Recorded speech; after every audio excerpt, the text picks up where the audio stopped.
Good evening. This is CTV News for Friday, the first day of June 2012. I'm Patricia Vallone. And I'm Curtis Crutchfield. Glad you joined us tonight. Topping the news, a family and a community are mourning the loss of an 8-year-old girl tonight.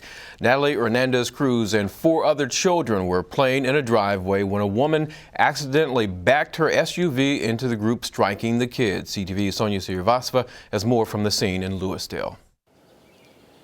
Well, it is certainly a tragedy here. Now, I am standing in the driveway where the mother was last night, and this is the garage that she backed into. Now, you can see how much of an impact it was. There are some bricks that were on the side of the garage, and they are completely shattered. They're on the ground. We can see glass, we see debris, and we can even see a blood mark on the garage door. Neighbors are still in shock over what happened. Carla, Parleta's son, played with 8-year-old Natalie and the other children who were injured. It's bad.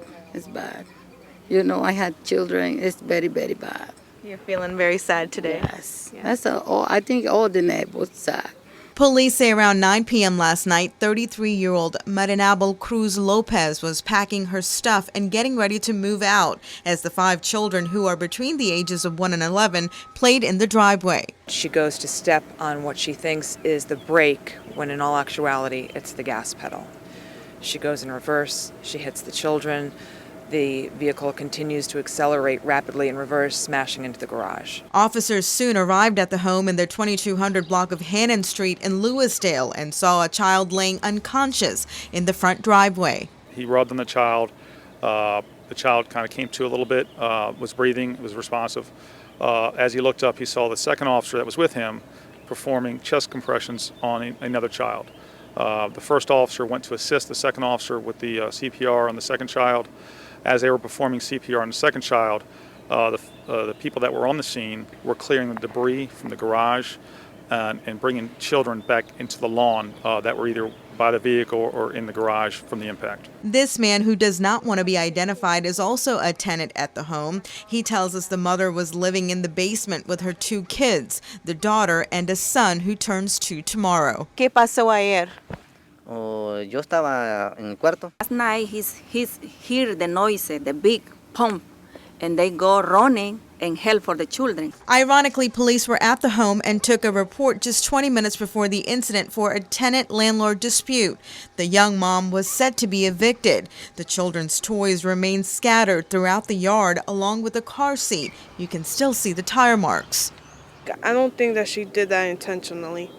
And to know that she killed her own child, that's a regret she'll always carry. And the only, we can't judge her. The oldest boy remains in serious condition. The rest of the children, a 6- and 7-year-old, are in stable condition. Cruz Lopez's son is also expected to be okay. Grief counselors were brought into the children's school today. Councilman Will Campos visited the house in hopes of helping the family. Many who live in this home say they will forever be touched by this tragedy. Muy triste. Sí. Sí. Sí. He not sleeping last night. They sleeping around 2 o'clock, and they say very early today that the police is coming. Certainly a big tragedy here for this community. Now, most of the neighbors that I've talked to say they do plan to go to the hospital to go see the children as soon as they can. In Lewisdale, I'm Sonia Srivastava. Back to you in the studio. Police say they do not plan to file charges against the mother who was driving that SUV.